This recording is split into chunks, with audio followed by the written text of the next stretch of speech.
그러니까 왜 친환경이 그렇게 세계적으로 이슈화되고 하는 이유는 화학 비료가 인간한테 해로움을 주기 때문에 안 만들고 또 환경에 영향을 주니까. 그래서 어지간하면 액비로 가야 돼. 우리 먹을 것은 얼마 안 되니까. 앞으로는 갈 수밖에 없고 그럴 수밖에 없어요. 갈 수밖에 없는 현실인 것입니다. 그래서 뭐 친환경 유기농은 공통점이 땅에 있는 미생물 살리기예요. 친환경이나 유기농 농법이 미생물. 액비는 너무 쉬워요. 그냥 한 통 쓰고 거기다 물 걷어놓고 또 불 뒤에다 넣어놓고 또 저는 다 쓰면 그걸 주고 그리고 해마디 그 청소 바꿀 거 없어요. 음식물도 음식물 통 하나 넣고 거기다 계속 부숴요. 거기다 소금 좀 넣어주고 뭐 비오트 좀 넣어주고 물 조금 부숴요. 그럼 자연이 되는데 거기에 감자 미생물만 적용해서 줘도 20-30% 정상만 되더라도 보릿고개를 없앨 수 있거든요. 그러니까 이 하나가 이게 굉장히 많은 사람을 살릴 수 있어요. 제가 자담 교육을 한 7, 8년 전에 대전에 가서 7만 원 주고 받았는데 그때 옆에 앉았던 그 상주에서 농사를 짓는 분으로 얘기가 돼가지고 그런 별실을 이렇게 직파를 해가지고 필요한 수고 이런 농사를 짓는 분이에요. 그나도 이제 직파하고 이렇게 한다고 농장에까지 왔어요. 구경해서 그 양반 얘기하면 액비를 2번 뿌리면 비료 한번 살포한 것만큼 효과가 있습니다. 2번을 뿌리면 이제 그 양반이 스파레트 농약기계에다가 2바가지 집에서는 바가지 2바가지 액비를 타갖고 그 상주는 이제 산골짜기 큰 원이 아니라서 런투 2,000평을 그렇게 집하셨는데 런투로 가면서 이렇게 보통 빨리 걸어가는 수준으로 가면서 배운다고 해요. 그렇게 하니까 2,000평이라 해봤자 한 30분이면 끝난다고 해요. 근데 그 기계는 안개처럼 분사가 돼요. 한 15m 이상 돼요. 이게 양쪽에서 가면서 오면은 30m 되는 놈을 이렇게 쫙 끄고 가거든요. 안개처럼 쫙 나가니까. 그래서 저도 이제 그 스파레트를 하나 사갖고, 해봤어요. 근데 그때만 해도 젊어서 그냥 그걸 짊어지고 잘했는데 지금은 못 봐요. 힘들어. 못 봐요. 힘들어요. 18X라고 그 농약기계가 15m. 이태리 건가 무슨 같아요. 한 100만 원 정도. 130만. 그것도 이제 농협에다 어떻게 하고 보조 받고 그러면 싸게 사죠. 나는 그때 뭐 그런 것도 없을 때 사놔서 지금은 뭐 신청하면 보조도 받는데 기계는 참 좋아요. 너무 멀리 나고 안개처럼 나가니까.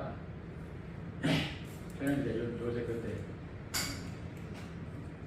모기 퇴치할 때 번호를 한 번도 샀거든요.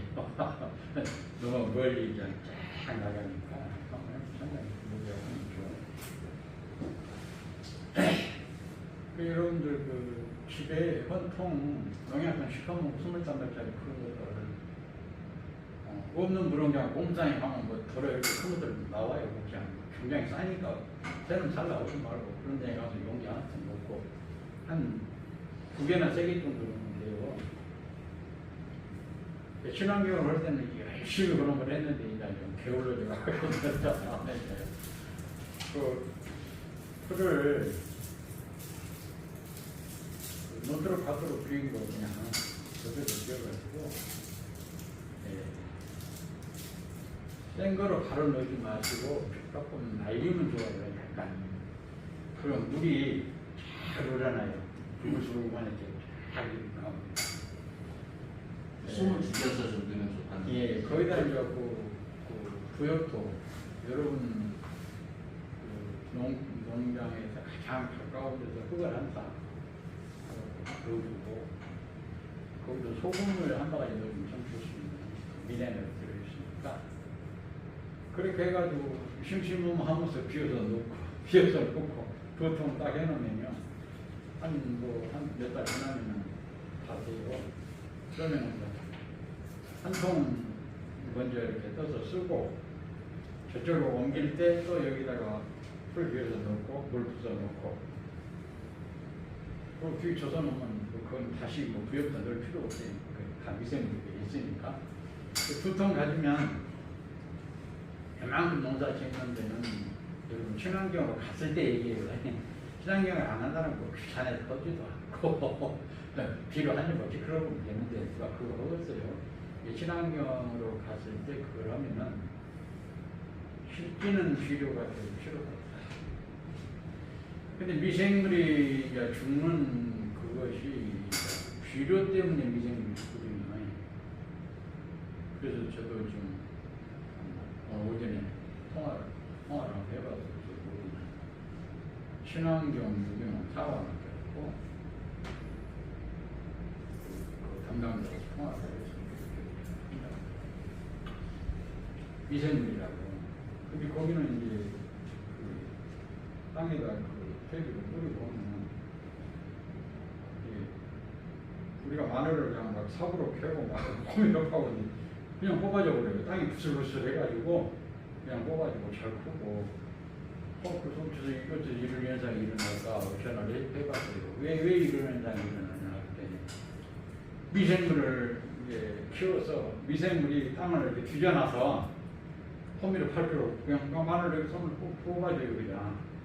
우리는 마늘 그냥 삽으로 그냥 푹 박고 막 떨고 그랬는데 그래서 그럼 뭐로 하냐 물어봤더니 어분을 많이 넣어가지고 만들어서 어분이 미생물의 밥이라는 거예요.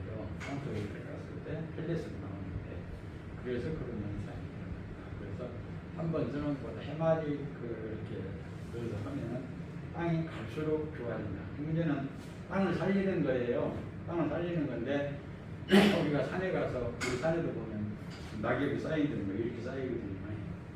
근데 밑에서 한 10cm 정도 거기를 이렇게 흡여보면은 해양 곰팡이가 깨졌어요. 이 공기 속에도 미생물 균이 있거든요. 그리고 습도와 온도만 맞으면 어디든 보통 미생물이 발생이 되고 하얀 곰팡이가 피어요. 그럼 이제 비가 이렇게 오면은 거기에 있는 미생물이 땅으로 싹 스며든단 말이에요. 그러니까 우리 농민은 이것을 알아야 돼요. 그 농가 밭에서 나오는 것을 다시 돌려준다. 기본이에요. 다시 돌려준다. 근데 농사 배농사 진 사람들 보면 가을에 싹 잡고 걷어서 소목이 그냥 다 팔아버리잖아요. 그러면 다시 먹어야 되는데 미생물이 살 수 있는 그 집이 다 나가버리고 없는 거예요. 옛날에는 비료가 어디 있어요? 그럼 집 깔아가지고 서로 갈아가지고 그냥 거기다가 또 누군가 벼 심고 그러고 농사했잖아요. 그래도 잘 됐잖아요. 근데 지금은 그렇게는 그냥 우리 인간이 그걸 다 걷어가 버리니까 그래서 여러분이 그 땅에서 나온 것을 다시 돌려주는 개념이 보이기 시작합니다. 그러니까 그리 못하니까 땅에서 나온 만큼의 뭘 갖다가 다시 유기물을 넣어줘야 미생물을 살 수 있다. 그래서 앞으로는 이제 여기도 좀 자동 유황인데 전지 미생물 관계예요. 그래서 이제 그 감자 미생물을 해갖고 이번 주까지 3번 관주를 해줬는데 굉장히 좋아요. 열매도 좋고 이파리도 좋고. 그래서 뭐 친환경 유기농은 공통점이 땅에 있는 미생물 살리기예요. 친환경이나 유기농 농법이 미생물 살리는 거. 그래서 내년에는 봄부터서 저는 그 토착 미생물, 감자 미생물을 사용을 해봐야 되겠다. 그냥 너무 좋으니까. 왜냐면 특별한 돈도 안 들고, 여러분도 밭이 있으면 감자 좀 많이 심어갖고, 감자 사지 말고, 올해는 제가 감자 2만 원 주고 한 박스 샀어야 의미실 가고, 큰 것도 2만 원 주고 하고. 3번 해줬는데도 지금 난 2번은 더 해주려고 합니다. 그래서 여러분이 처음에 제가 말씀을 드릴 때 뭐냐면, 사람이 할 일이 있다고 그랬잖아요. 사람이 할 일이 미생물이 살 수 있는 여건을 갖춰주는 거예요. 그것이 안 되면 농사가 될 수가 없어요. 제가 할 수 있는 건 미생물이 살 수 있는 그 여건을 내가 가지고 있는 토양에 만들어주는 그 방법이 이제 거기서 나는 모든 부산물을 다시 넣어줘야 된다. 그거 안 하면 농사꾼 양심이 잘못된 거예요. 부지런히 넣어줘야 돼. 땅을 배려버릴 수 있어요. 땅을 배립니다. 예. 지금까지 이제 그렇게 농촌이 돌아가기 때문에 땅이 좀 한성화가 돼야 되는데 우리 이제 그 친환경의 의견으로 돌아가서 자동 농법을 사용하는 반드시 땅을 살리는데 다시 회복해서 넣어줘야 되고 그리고 그 액비는 너무 쉬워요. 그냥 한 통 그런 거 쓰고 거기다 물 걷어놓고 또 불 뒤에다 넣어놓고 또 저는 다 쓰면 그런 불 주고 그리고 해맞이 그 청소 겪을 거 없어요. 해맞이 하는 다시 넣었다 뺐다 참고적으로 이 지금 화학비료의 문제성이 엄청 심각해서 어느 나라는 아예 화학비료를 지금 못 쓰게 하고 있습니다. 아예 법으로. 그러니까 왜 친환경이 그렇게 세계적으로 이슈화되고 하는 이유는 화학비료가 인간한테 해로움을 주기 때문이에요. 안 만들고 또 환경에 영향을 주니까. 그래서 어지간하면 액비로 가야 돼 우리 먹을 것은. 얼마 안 되니까. 앞으로는 갈 수밖에 없고 그럴 수밖에 없어요. 갈 수밖에 없는 현실이 오고 있어요. 예, 그래서 꼭 여러분 집에 노는 통 놔두고 한번 해보시라고요. 그리고 여러분 그 집에 보면 여기도 나왔는데 셀프님 많이 나오잖아요. 그 영양이 엄청 좋은 거거든요. 굉장히 좋습니다. 무조건 그냥 밭에서 풀 뽑고 하는 걸 그때고 갖다 부숴요 그냥 밭에서 이걸 나오면 그 통에다 붓고 사람한테도 좋죠. 그 통에다 붓고 좀 무슨처럼 그거 갖다 넣어주고 소금 한 바가지 더 넣어주고 그럼 계속 그때 자동으로 돼요. 그러면 퍼주면 농사가 되는 건데요. 근데 우리가 그 귀찮아지 않아요. 음식물 통 하나 넣고 거기다 계속 부숴요. 거기다 소금 좀 넣어주고 뭐 부엽도 좀 넣어주고 물 조금 부숴주고 그럼 자연이 되는 거죠. 그리고 한 통 놔두고 여기다 그 우유를 먹으면 이런 배로 되면 쑥에 놓으면 여기서 가까워 있어요. 그래서 이제 친환경으로 가려는 마음만 있으면은 가능되거든요. 근데 그런 생각이 없으면 안 돼. 길은 얼마든지 있거든요. 혹시 질문할 수도 있으면 질문 있습니다. 네. 아유, 감사합니다. 우리 저도 많이 배우고 있습니다.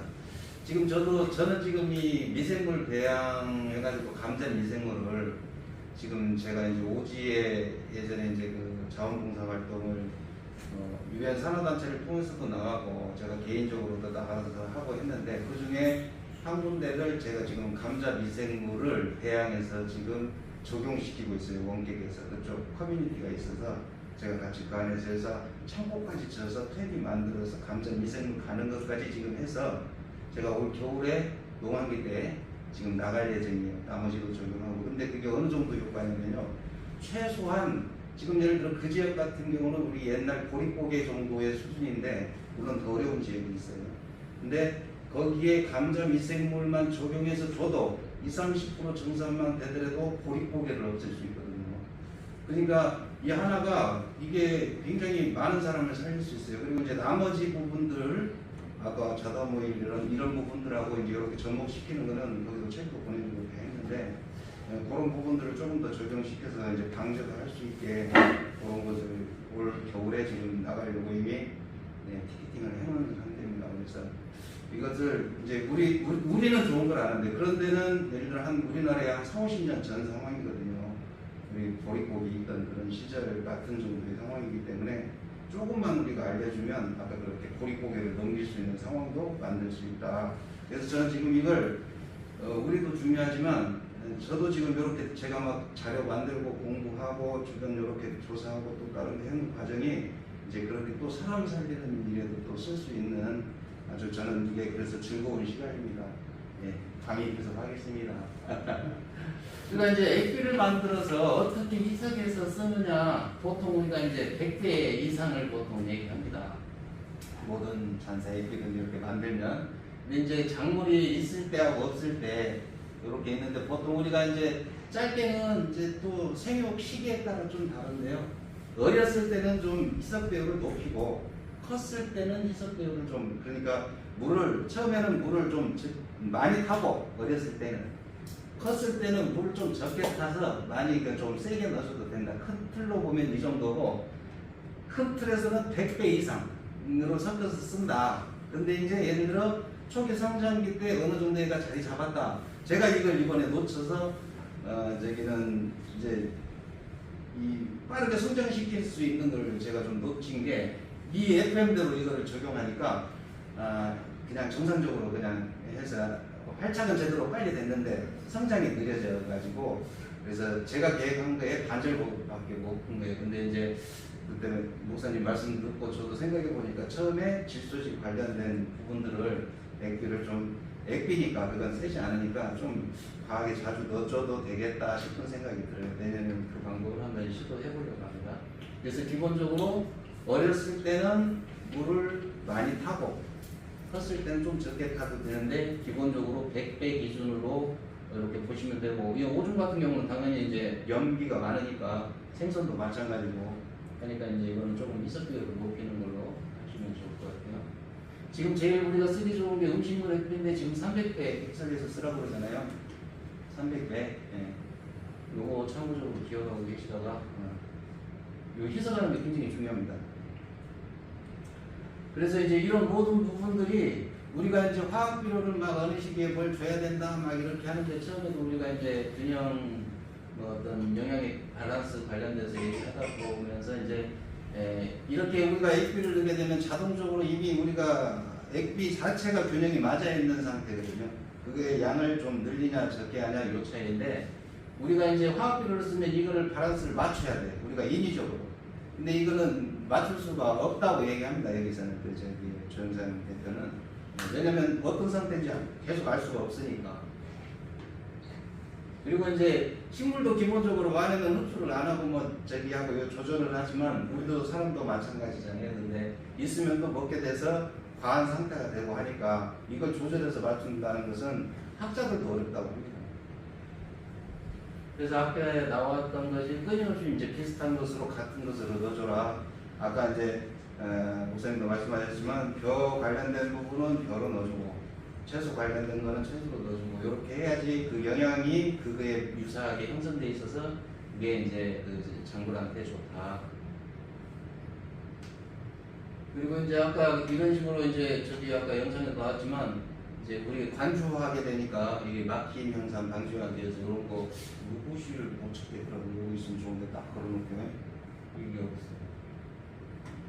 그리고 이제 이렇게 우리 그 저기 이 필터 여과기 써가지고 이런 거 한 3, 4만 원인가 합니다. 이제 이거를 보통 물 받는 앞단 그리고 물 내보내는 뒷단이에요. 양쪽에 해놓으면 앞에서도 걸러지고 뒤에서도 걸러지고 이제 약간 수압도 떨어지긴 하는데요. 그렇게 해서 하면 그냥 뚜껑 열고 하면 되는데 근데 이제 앞단에서 물량을 50ml나 40ml로 받을 때 저쪽 상세에 보니까 회오리 여과기가 있더라고요. 그거는 거의 청소를 뭐 한 보름에 한 번씩이나 한 달에 한 번씩 해도 될 정도로 그리고 청소하는데 이 뚜껑을 완전히 열고 안 하고 밑에만 열면은 쫙 그냥 쏟아지는 게 있더라고요. 그거 좋더라고요. 그게 한 60만 원인가 했어요. 근데 12만 원이네. 아무튼 그 회오리 저도 그래서 하나 달아놓거든요. 근데 아무튼 손쉬워요. 그 청소하는 게 그리고 자주 하면 되고 이제 요 정도로 하고 또 더 강의 자료는 뭐 있는데 이 정도로 하고 액비는 이제 각자 실수하시는 걸로 하시고 일단 그 음식물 액비는 먼저 무조건 해보시는 게 좋습니다. 음식물 처리하기도 곤란하잖아요. 그래서 많이 나고 마당에 그 텃밭에 해놔도 냄새 나고 그런 되지만 아무튼 그렇게 해서 액비로 활용하시는 것을 해보시고 아까 또 하나는 그 저기 쇠기름은 과일 맛이 달라서 그게 칼륨이 많이 들어있어서 그 마을에 대비로 수십 분이 있으니까 거기만 갖고 가야 돼요.